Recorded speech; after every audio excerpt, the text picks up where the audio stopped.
Welcome to cricket की बात with विकास। तो मैं आज बात कर रहा हूं जो इंडिया का ऑस्ट्रेलिया का दौरा है 2020 का, और उसमें पहले जो होने वाले मैचेस है वो वाइट बॉल के होंगे, टेस्ट क्रिकेट बाद में होगी। तो उसी स्क्वाड की मैं बात करने वाला हूं। तो दोनों जो स्क्वाड्स है आपके सामने सारी डिटेल्स आ जाएगी।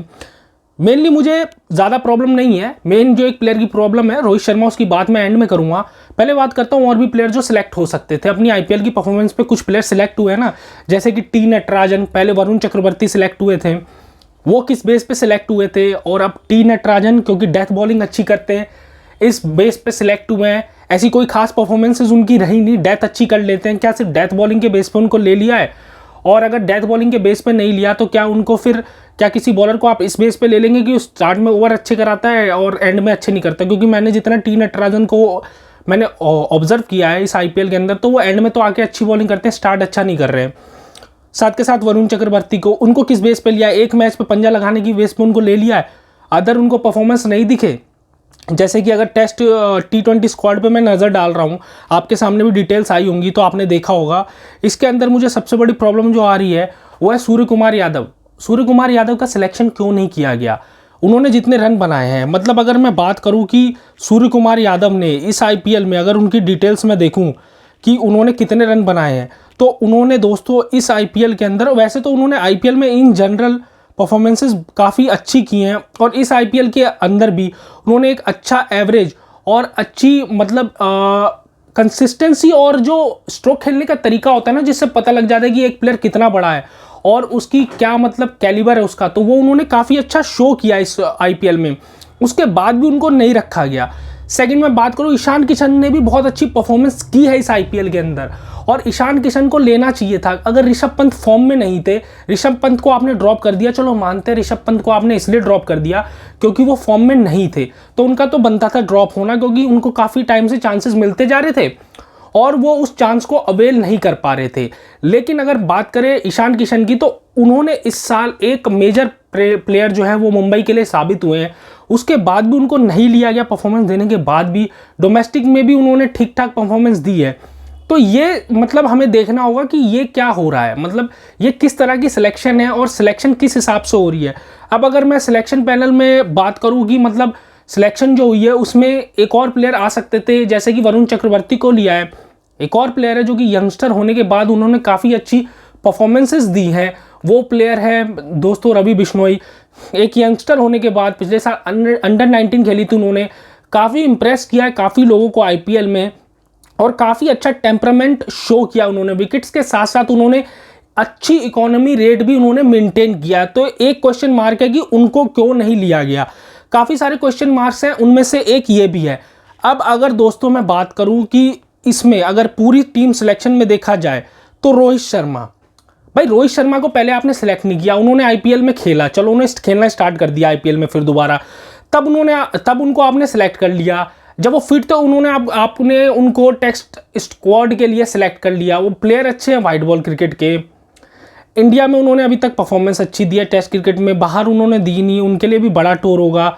अब उनको आपने सिलेक्ट नहीं किया था पहले, बाद में किया तो आपने टेस्ट स्क्वाड के लिए कर लिया, ये पहले ही बात समझ में नहीं आई। और रोहित शर्मा जैसे वाइट बॉल के इतने ग्रेट प्लेयर को आपने सेलेक्ट क्यों नहीं किया? आप क्या वाइट बॉल का ओपनर नया ढूंढ रहे हो अभी से ही? तो ये एक क्वेश्चन मार्क है जिसका जवाब किसी के पास नहीं है, और ऐसा क्यों किया गया, किस लिए किया गया, ये भी समझ से बाहर है। और मेरे तो समझ में नहीं आया दोस्तों, आप क्या आए हो तो आप बता सकते हैं मुझे कमेंट सेक्शन में कि रोहित शर्मा को टेस्ट में तो सिलेक्ट कर लिया गया पर ओडीआई स्क्वाड में उनको जगह नहीं मिली, जगह नहीं बनी, रेस्ट दिया गया। रेस्ट काहे का? उन्होंने आईपीएल में बैक टू बैक मैचेस खेले, तो अब वो फॉर्म में आ रहे, तब आपने उनको रेस्ट दे दिया। तो मेरे तो ये बिल्कुल भी समझ में नहीं आया दोस्तों, ये हुआ क्या है। अब अगर बात करें, अगर मैं बोलना तो नहीं चाहता पर स्टिल मैं काउंट करूँगा, जैसे कि T20 स्क्वाड है, इसमें मैं आरसीबी के प्लेयर देखूंगा दोस्तों कौन कौन है। नवदीप सैनी है, वॉशिंगटन सुंदर है, विराट कोहली तो है ही दोस्तों, और चाहल है। ये सब मतलब आप देखोगे ना, गौर करोगे तो ये आरसीबी के प्लेयर्स हैं। अब इसमें मैं अगर देखूं कि इसमें परफॉर्मेंस किसने की थी, तो चाहल ने थोड़ी बेहतर परफॉर्मेंस दी। कोहली का भी वो फॉर्म नहीं था, बट स्टिल उन्होंने परफॉर्मेंस दी है। और अगर बात करें दोस्तों नवदीप सैनी की, उनसे वैसी परफॉर्मेंस हुई नहीं, फिर भी उनका सिलेक्शन हुआ है। ऋषभ पंत ड्रॉप हुए हैं। एक प्लेयर को आप आईपीएल की सिलेक्शन पे लेते हो परफॉर्मेंस पे, एक को ड्रॉप करते हो, कंटिन्यू करते हो। सेम विद अगर ओडीआई स्क्वाड में मैं देखूं तो चलो मनीष पांडे को उन्होंने लिया है और नवदीप सैनी को उन्होंने फिर लिया, और नवदीप सैनी और मोहम्मद सिराज को इन्होंने टेस्ट स्क्वाड में भी लिया है, उस पर मैं डिस्कशन बाद में करने वाला हूँ। तो डोमेस्टिक में अच्छी परफॉर्मेंस क्राइटेरिया, आईपीएल में अच्छी performance criteria, over the period of time अच्छी परफॉर्मेंस क्राइटेरिया, या सूर्य कुमार यादव पे फिर ये क्राइटेरिया क्यों नहीं लागू होता जो इन प्लेयर्स पे हुआ है? मुझे ये समझ में नहीं आया। मैं इनके खिलाफ नहीं हूँ, बट फिर उस प्लेयर के साथ ऐसा क्यों नहीं हुआ है? क्योंकि उन्होंने डोमेस्टिक में भी अच्छी परफॉर्मेंस दी, आईपीएल में भी अच्छी परफॉर्मेंस दी। आप क्या मतलब आपके पास कोई अलग सा चश्मा लगा है जो आपको बता देता है कि ये प्लेयर भाई इंटरनेशनल क्रिकेट में परफॉर्म नहीं करेगा, जबकि उसने इंटरनेशनल लेवल के इंटरनेशनल बॉलर्स को ही उसने धुनाई की है आईपीएल में। सारे कमेंटेटर्स बोल रहे हैं, जो क्रिकेट का नॉलेज रखता है वो देख के बता सकता है कि ये प्लेयर वहाँ बिलोंग करता है कि नहीं हाईएस्ट लेवल पे। आपको नहीं लगता है, क्यों नहीं लगता है? कम से कम उसकी डिटेल्स तो बता दो। डिटेल्स भी नहीं बताई जाती, रैंडम सिलेक्शन हो जाती है। विराट कोहली भी वापस आने वाले एक टेस्ट के बाद, तो इस दौरे का तो कुछ पता नहीं मुझे।